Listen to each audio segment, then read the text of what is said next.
엘리야의 문제죠. 엘리야에 관한 내용입니다. 그리고 19장 끝에서 엘리샤로 이어져 가는 거죠. 엘리야, 엘리샤 어떻게 보면 형제 같아요. 그죠? 이름이. 엘리야라는 뜻은 여호와는 나의 하나님이다. 이런 뜻이고요. 나의 사랑이시다. 엘리샤는 여호와는 나의 구원이시다. 그 이름을 통해서 우리가 느껴지는 감각은 뭘까요? 여호와는 나의 사랑이시다. 여호와는 나의 하나님이시다. 여호와는 나의 구원이시다. 그 두 이름 속에서 하나님과 예수님이 오버랩되죠. 그리고 지금 그 엘리야에 대해서는 신약에 상당히 많이 나와요.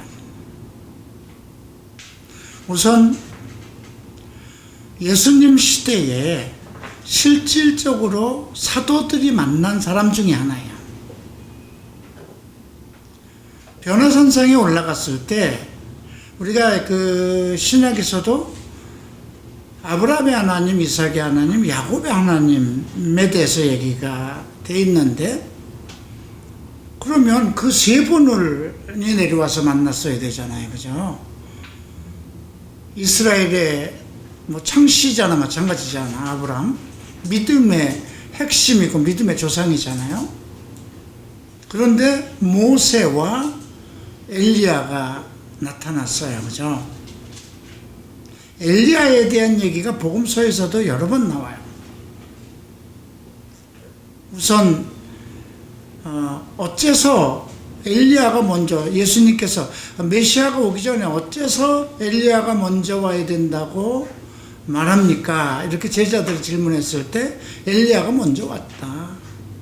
근데 너희가 임의로 대우했다. 함부로 대우했다. 결국 세례 요한을 얘기한 거거든요. 누가복음에서는 세례 요한이 태어났을 때 그 천사가 예고하기를 엘리야의 심령으로 올 것이라는 거죠. 그리고 예수님이 세례 요한에 대해서 증거하기를 엘리야가 왔다 그러죠. 그런 말씀하신 것이 말라기서를 기준으로 한 거예요. 그거 들어온 날이 오기 전에 엘리야가 먼저 올 것이라고 그랬거든요. 그거 들어온 날, 예수께서 오시기, 그러니까 예수가 초림이 있고 재림이 있죠. 왜 엘리야가 두 번 등장해야 되겠느냐? 그러면 진짜 엘리야는 언제 올 것이냐? 예수님이 이 땅에 재림하실 때, 완전하게 오실 때, 그 앞에 오는 거예요. 그래서 우리가 계시록 11장에서 두 감람나무가 나오잖아요. 그죠? 다시 죽임을 당해요. 근데 이름이 누군지는 모르지만 우리가 예측하는 거는 그 당시는 이스라엘 모든 사람들을 설득시켜야 돼요. 이스라엘 사람들을 설득시키기에는 두 사람이 꼭 필요합니다. 하나는 모세요, 하나는 엘리야예요.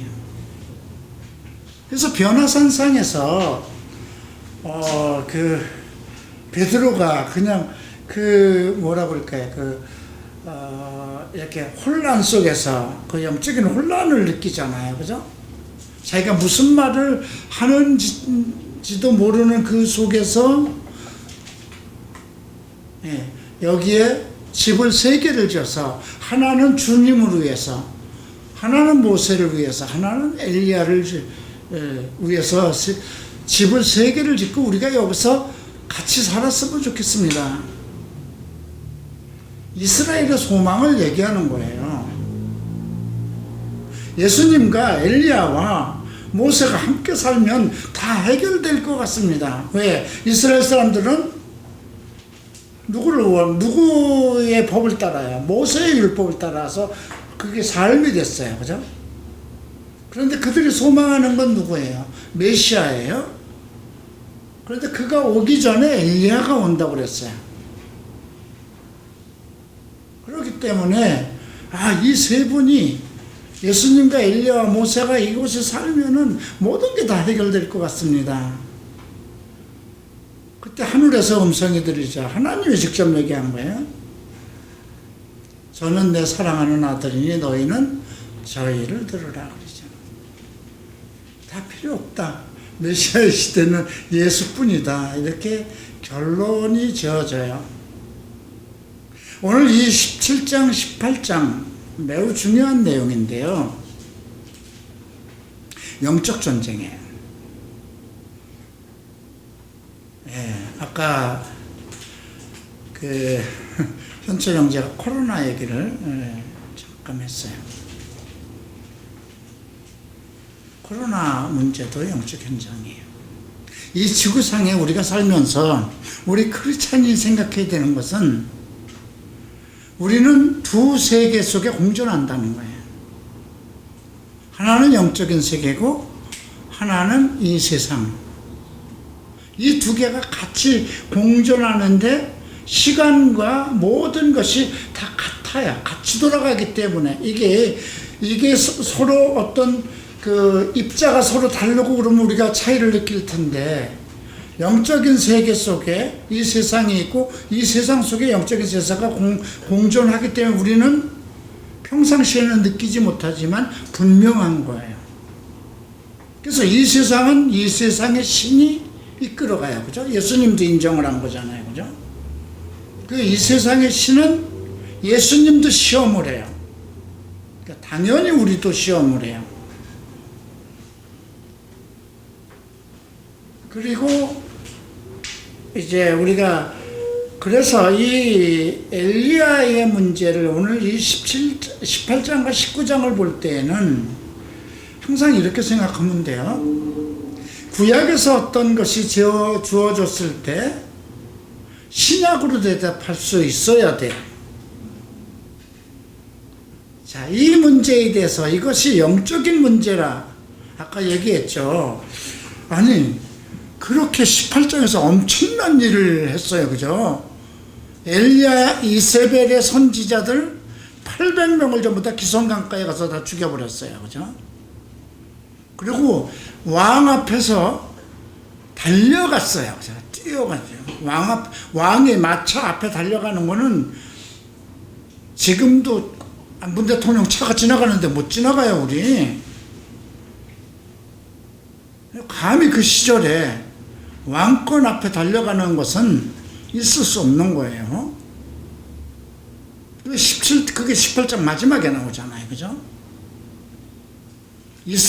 이스라엘을 들어갈 때까지 거기가 왕궁이거든요. 그런 능력이 있어요. 그죠? 이세벨의 그 제사장들을 조롱하잖아요. 야, 너희들 조금 더 뭐 하는 거야? 더 찾아봐. 너희가 찾는 그 신이 지금 잠깐 쉬는지, 점심 먹으러 갔는지, 지금 조는지. 그러니까 막 칼을 몸을 긋고 하잖아요. 그들의 신을 조롱할 정도고. 그리고 18장에서 기도를 하는 내용이 보세요.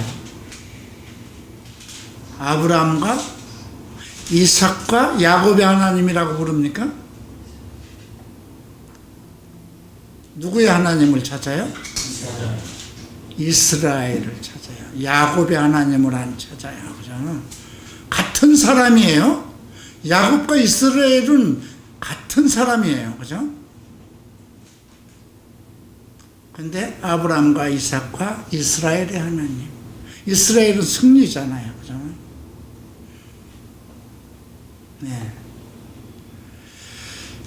자, 그래서 이것이 오늘날 우리에게 무엇을 전하느냐? 크게 두 가지를 봐야 돼요. 하나는 계시록 3장을 봐야 돼요. 네. 뭐 계시록 11장의 두 감람나무 이야기는 우리 다음의 이야기니까 그건 뭐 이스라엘을 위한 거니까 뭐 생각할 필요 없어요.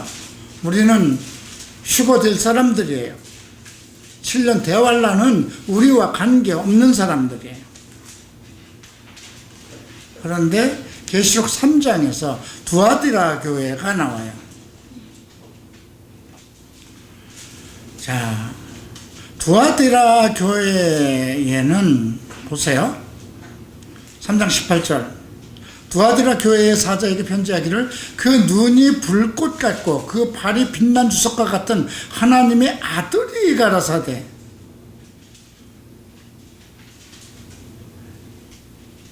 눈이 불꽃 같아요. 그 발이 빛난 주석이라. 주석은 심판이에요.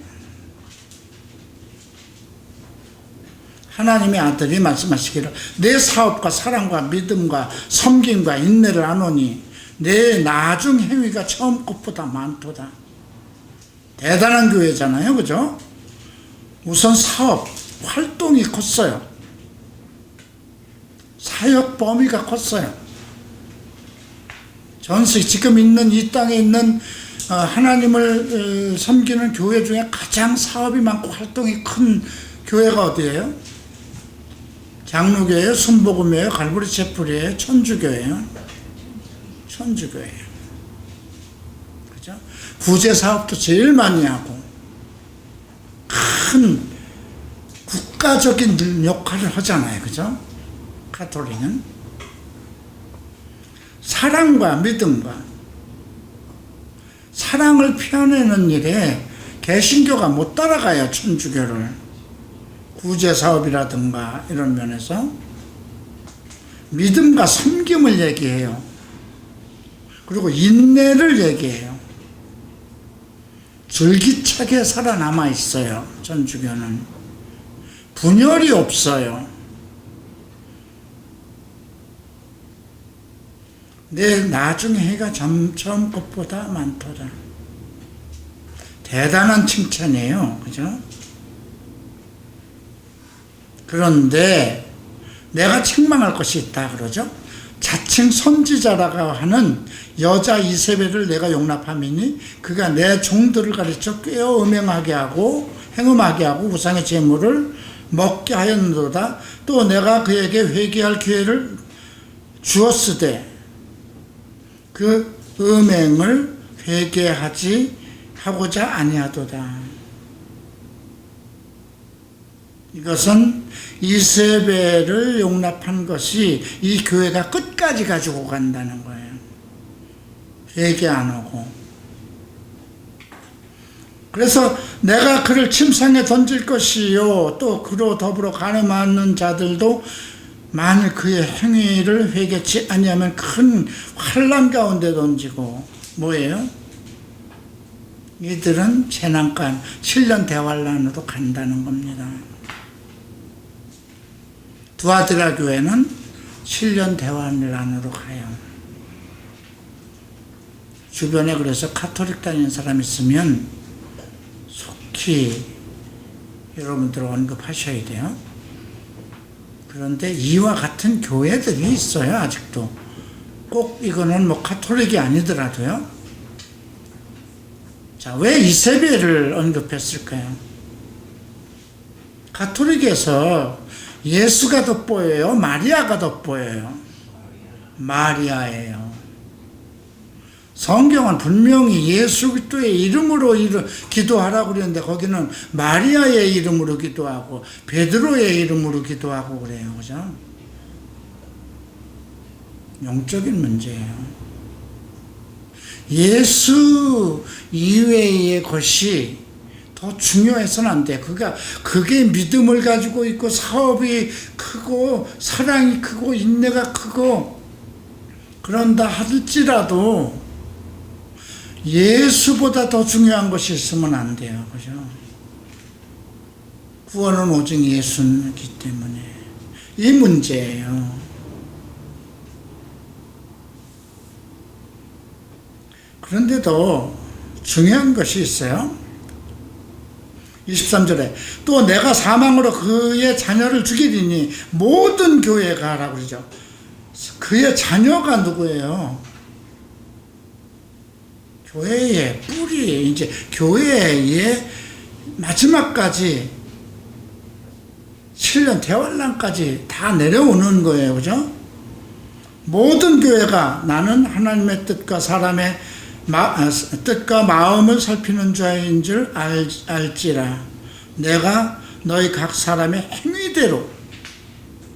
여기서 한 가지는 각 사람의 행위라는 것이 있어요. 그죠? 모든 자녀는 다 죽고 모든 교회가 이걸로 해서 하나님은 사람의 마음을 살피는 줄 안다는 거죠. 이 지금 23절은 모든 사람, 너희 자녀들까지 다 죽을 것인데 각 사람을 살피겠다네. 그 중에서 정말 하나님을 사랑하는 사람을 찾겠다는 거예요. 그리고 이제 24절에서 두아디라에 남아있어 이 교훈을 받지 아니하고, 이세벨의 교훈이죠. 소위 사탄의 깊은 것을 알지 못하는 너희에게 말하노니 다른 짐으로 너희에게 지울 것이 없노라. 다만 너희에게 있는 것을 내가 올 때까지 굳게 잡아 이기는 자와 끝까지 내 일을 지키는 자에게 만국을 다스리는 권세.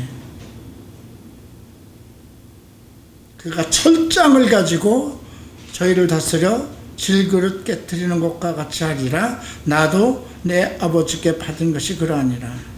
내가 또 그에게 새벽별은 맨 먼저 뜨는 것이기도 하고 밤에서 보면 맨 먼저 뜨는 거지요. 아침에서 보면 제일 먼저 뜨는 거예요. 두아디라 교회에 대한 것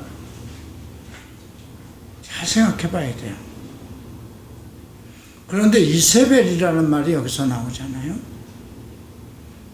그래서 우리가 이거 지금 엘리야에 대한 것은 지금 영적인 문제예요. 근데 지금 이것을 종말에 아직까지 오지 않은 그 종말의 시대에 이르러 그렇게 결론을 내고 있어요.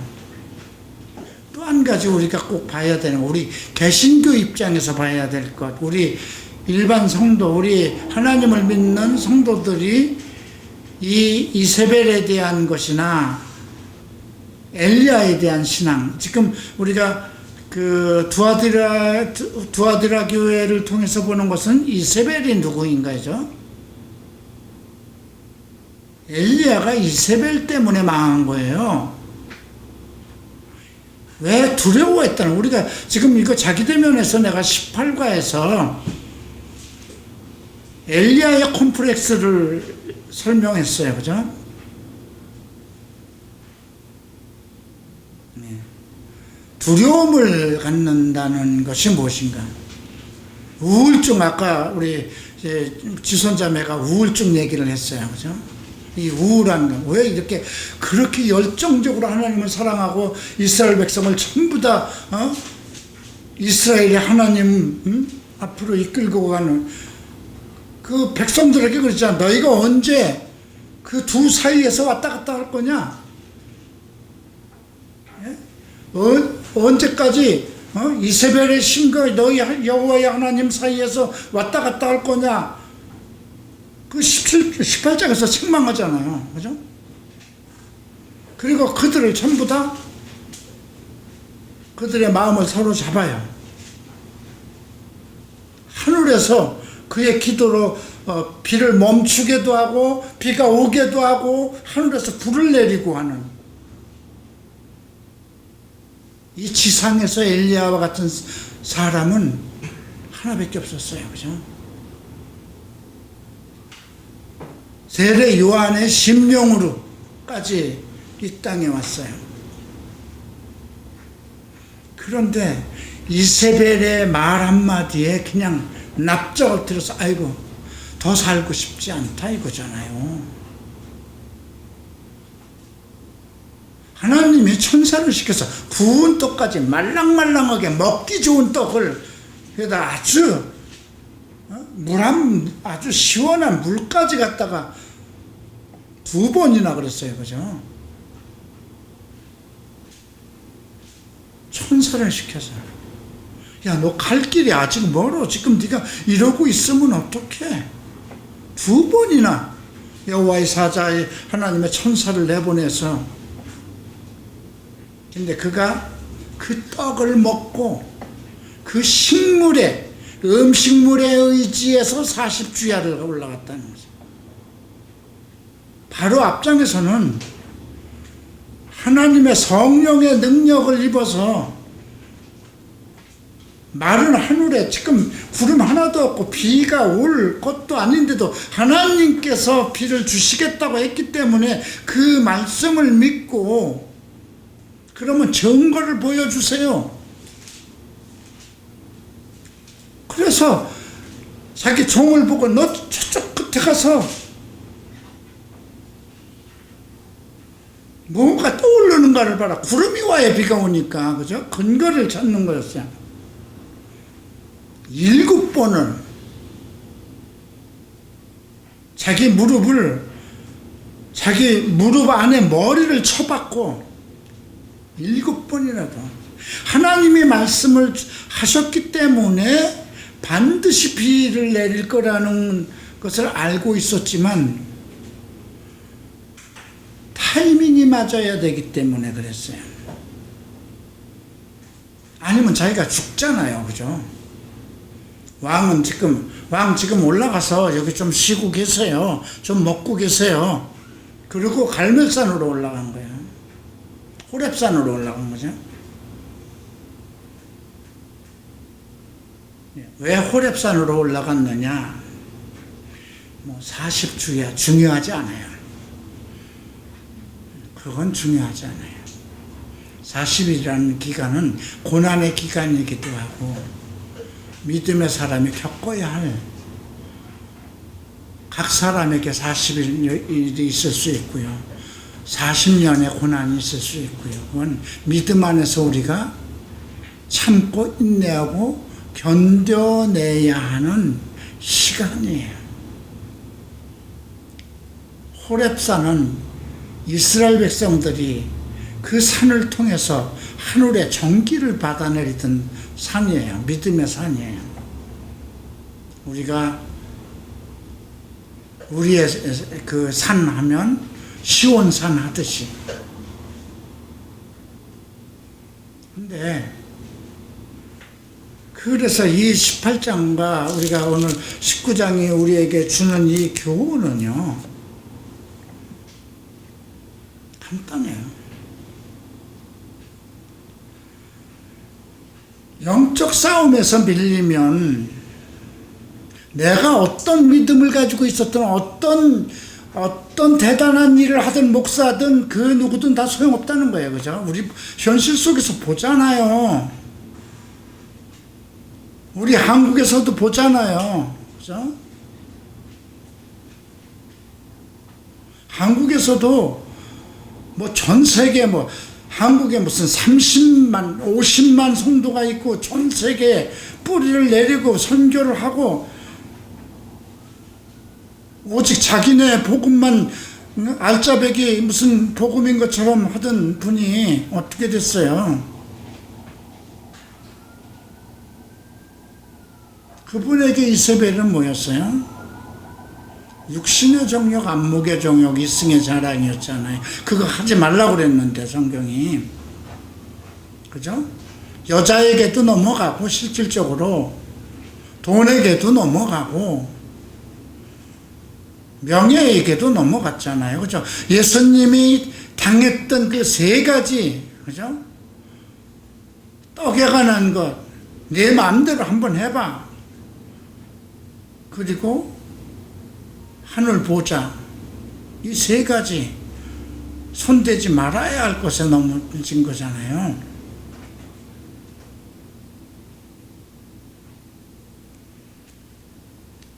그래서 이게 매우 중요해요. 매우 중요해요. 우리 신약에 주는 메시지가 뭘까요? 야고보서예요.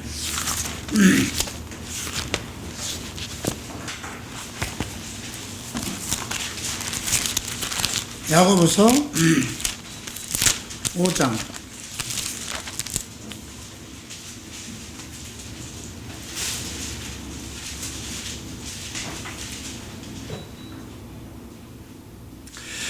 이게 이제 13절부터 봐야 돼요.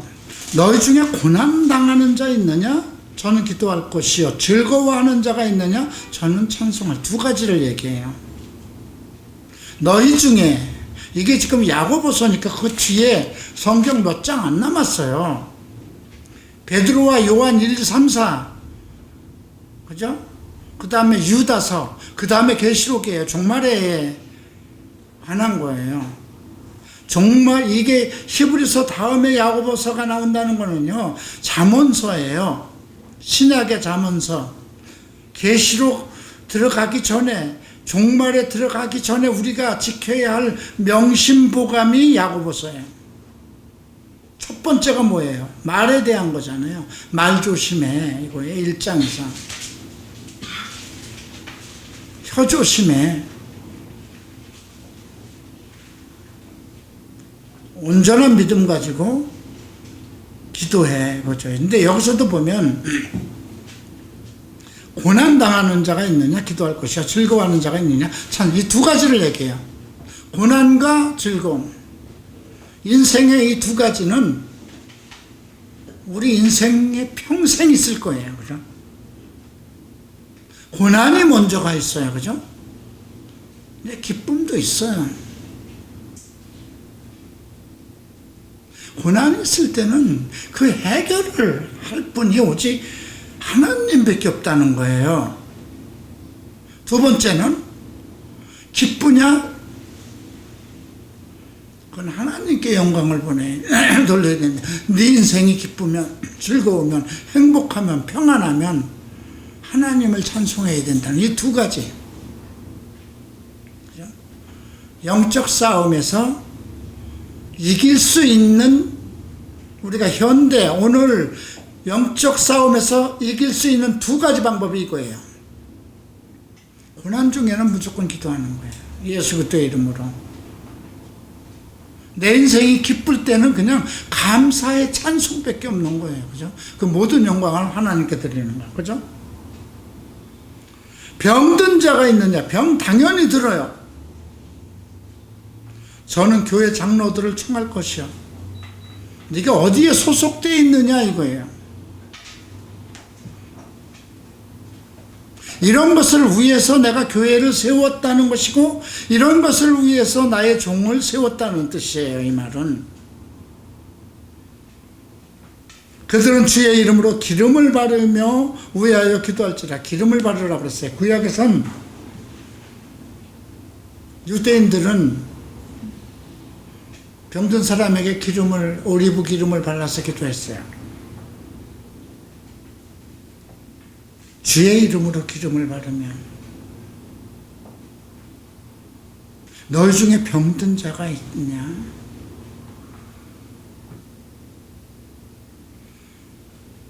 이대로 행하느냐를 보는 거예요, 지금. 너의 믿음이, 그러니까 고난 중에는 기도해야 되고 생활이 기쁠 때는 찬송을 해야 되는데, 내가 지금 어디에 소속되어 있느냐 이거예요. 하나님의 기름 부음을 받은 그 교회에 소속되어 있느냐 이거예요.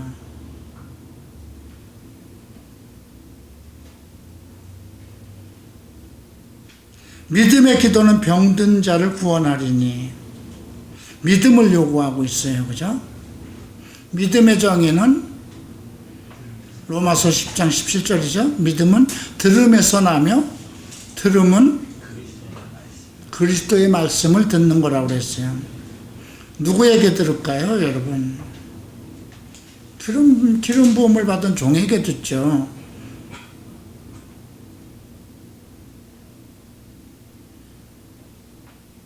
혹시 죄를 범했을지라도, 이게 참 감사한 일 아니에요?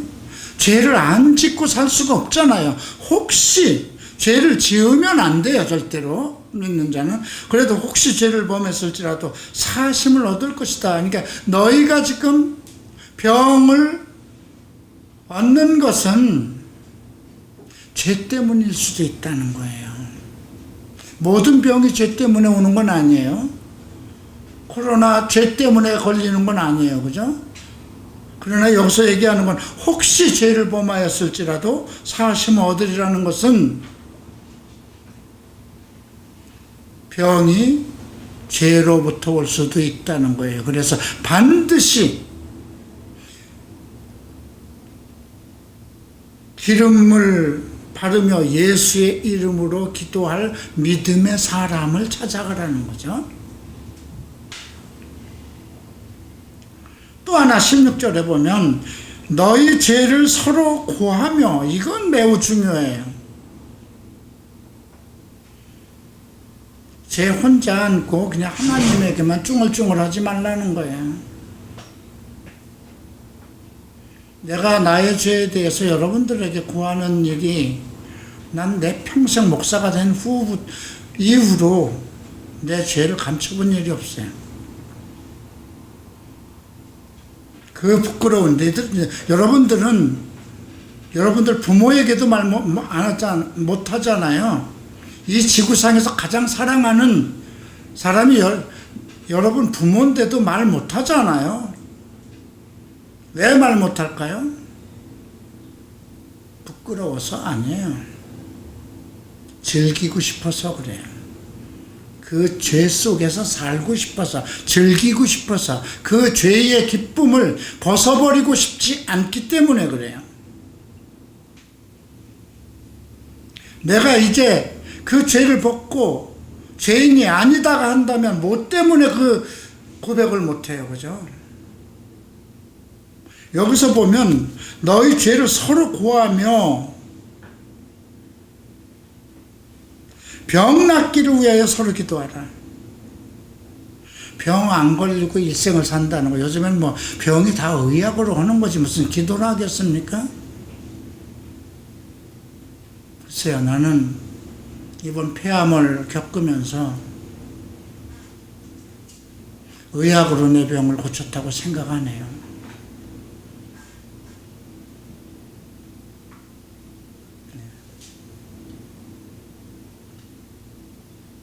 의인의 간구는 역사하는 힘이 많으냐. 이건 뭐예요? 너희가 의인 속에 살고 있느냐를 얘기하는 거예요.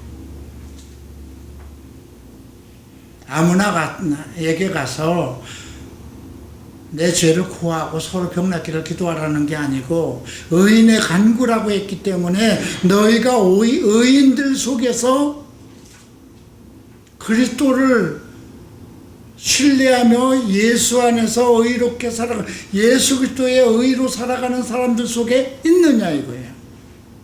그리고 엘리야가 나와요. 17절에 엘리야는 우리와 성정이 같은 사람이에요. 성정이 같다는 거잖아요. 그도 사람이니까 먹고 싶고 육신의 정욕, 안목의 정욕 다 가지고 있어요. 우리와 똑같다는 거예요. 저가 비 오지 않기를 간절히 기도한즉 3년 6개월 동안이나 비가 아니오고, 3년 6개월 동안.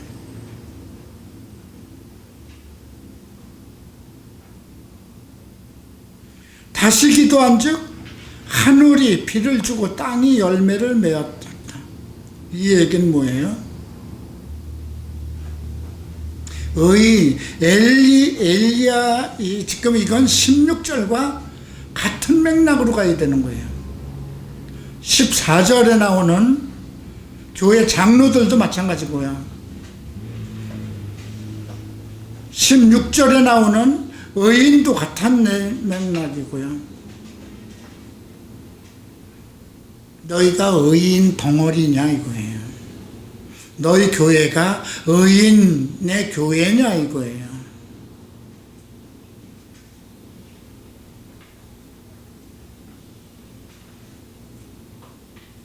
그걸 요구하는 거예요. 그러면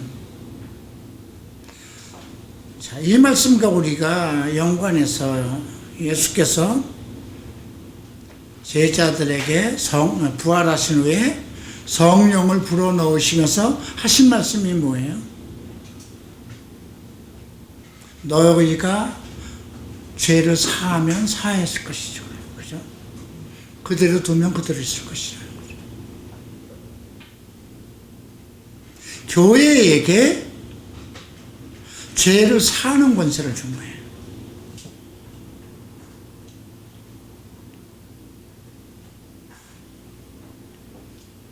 지금 그래서 극심한 지금 영적 전쟁에 살고 있어요. 지금 우리나라의 정치도 보고 뭘 다 보세요. 대통령이 이 전 세계 의인이라고 하는 대통령의 지도자가 하나도 없어요. 그죠? 과거에 우리가 그래도 아브라함 링컨 그러면 나름대로 얼마 전까지 여러분도 생전에 있었던 부시 대통령만 해도 그래도 하나님이 믿는 사람 이렇게 했던 분이에요. 그죠? 우리나라의 뭐 이승만 대통령도 나름대로 하나님을 믿는 사람들이다 하고, 근데 지금 전 세계에 하나님을 믿는 지도자가 없어요. 그죠? 교회는 어떡할까? 지금 교회를 얘기하는 거예요. 아합은 통치자예요. 아합은 세상의 왕이에요. 그 이제 우리가 계시록에서 나오는 얘기예요. 이세벨은 뭐예요? 거짓 선지자예요. 짐승이에요. 이 세상 왕들과 하나가 되죠. 적그리스도와 하나가 되잖아요. 그죠? 교회가 적그리스도의 시녀가 되어버리잖아요. 근데 오직 너희는 엘리야와 같은 오직 하나님, 나의 하나님은 여호와는 나의 하나님이다, 여호와는 나의 사랑이시다는 신념을 가지고 살아갈 수 있느냐를 얘기하는 거예요. 근데 엘리야는 일단 실패했어요. 그죠? 자기 목숨을 위해서 더 이상 근데 목숨이 두려워서 도망갔을까요? 어쨌든 굴 속으로 숨어들었어요. 그죠?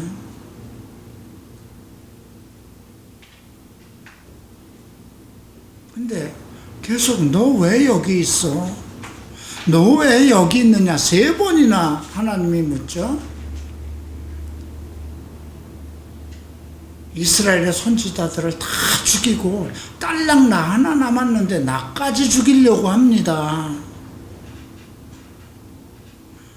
그러니 나 그냥 그렇게 죽고 싶지 않습니다. 그냥 하나님 나 데려가 주세요. 나를 하나님 손으로 죽여주세요.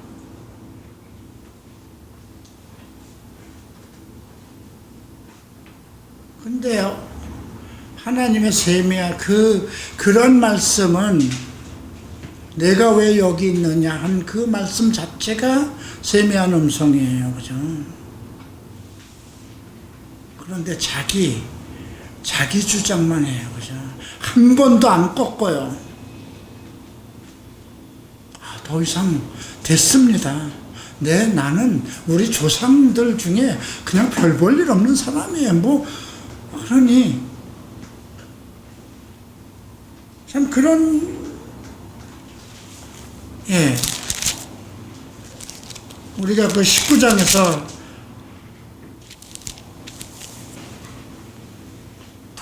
하나님이 나가 있으라고 그러죠. 나가서 서라. 막 지진이 일어나요.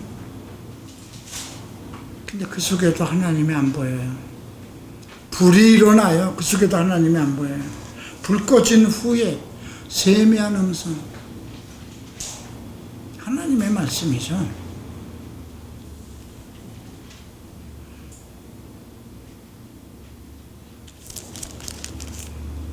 그러니까 이 메시지가 우리에게 주는 것은 이적과 기적과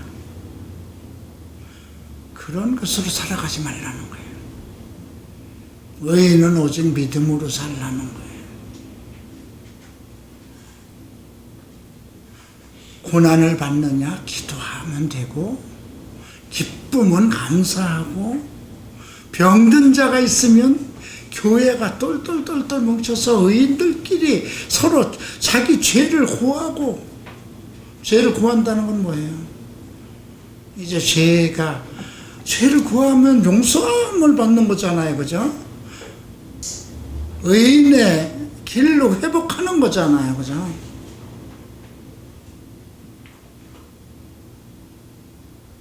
그래서 지금 열왕기상 18장, 19장은 계시록 3장으로 대답해야 되고 야고보서 5장으로 대답해야 돼요. 우리를 향한 메시지가 아니면 아무 의미가 없는 거잖아요. 그죠? 성경은 엘리야를 통해서 우리에게 무엇을 얘기하느냐? 너 의인이냐 이거예요.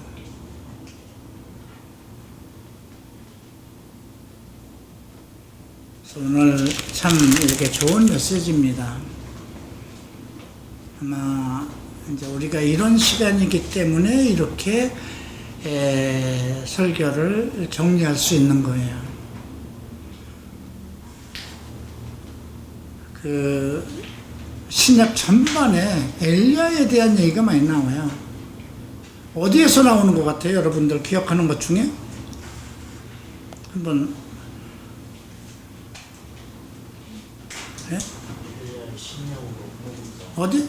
복음서에서 물론 나오고요. 엘리야의 심령으로 세례 요한이 오죠. 또 변화산상에서 또 만나고요. 또 어디에 있어요? 바울과의 관계된 말이 나오죠.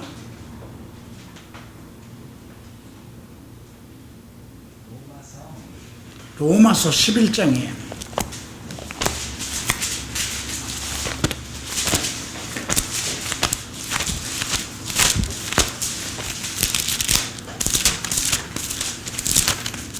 로마서 11장 2절에 하나님의 그 미리 아신 자기 백성을 버리지 아니하셨나니 너희가 성경에 엘리야를 가리켜 말한 것을 알지 못하느냐. 저가 이스라엘의 하나님을 송사하려 하여 하나님께서 이스라엘 백성 하나님의 백성 이스라엘을 하나님께 고소했다는 거예요. 송사하되 주여 저희가 주의 선지자들을 죽였으며 주의 제단을 헐어버렸고 나만 남았는데 내 목숨도 참나이다 하니 자기중심적인 믿음이죠. 하나님의 뜻대로 살 것이냐 자기중심적인 믿음으로 살 것이냐죠. 그런 저에게 하신 대답이 무엇이냐. 내가 나를 위하여 바알에게 무릎을 꿇지 아니한 사람 7천을 남겨두었도다. 그런즉 이와 같이 이제도 은혜로 택하심을 따라 남은 자가 있느니라. 이 말이 우리에게 주는 메시지는 뭐냐 이거죠. 네가 생각하는 것과 다르다는 거예요. 하나님은. 하나님의 계획은, 하나님의 뜻은 네가 아무리 기름 부음을 받고 선지자고 예언을 하고 뭘 했다 할지라도 네 생각을 감히 하나님의 생각에 비교하지 말라는 거예요. 너는 인간이라는 거예요.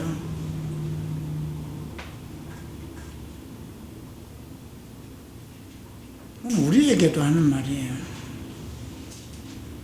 네가 하나님에 대해서 알면 얼마나 아느냐 이거죠. 네가 감히 하나님의 택한 백성 이스라엘을 고소하느냐 이 말도, 이 말은 지금 우리 보고 이스라엘에 대해서 네가 비방할 수 있느냐 이거예요.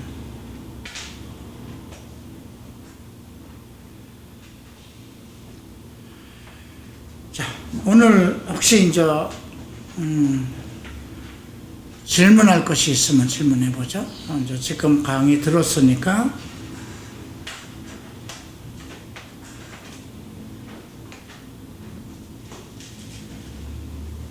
이제 다음 주부터는요. 이게 조별로보다도 모든 사람이 그 정해준, 만약에 오늘 그 열왕기상 18장 19장을 읽어오고 각자 질문을 다 준비해 오세요. 그렇게 하세요. 그래야 질문 다 돌아가면서 순서적으로 갈 거예요. 이렇게 다 질문해야 돼요. 최 목사까지 다 돌아가면서. 그래야 성경 읽어볼 거잖아요. 그죠? 안 읽어온 사람은 참석하지 마세요. 네. 그럼 참석하기 싫다는 거잖아요. 그죠? 네. 기도합니다. 존귀하신 주님 감사합니다. 오늘 엘리야를 통해서 오늘 우리의 교회를 돌아보고 나 자신의 믿음을 살펴보고 지금 이 세상에 관계된 영적인 상황을 돌아봅니다. 그러나 주님, 오늘 엘리야로 오직 의인은 믿음으로 살리라 말씀하셨으니 우리가 이 교회를 통해서 서로 하나가 되고 의인의 기도, 의인의 찬송, 의인의 삶의 표준을 가지고 살게 하소서. 예수 그리스도 이름으로 기도합니다. 아멘. 마치겠습니다.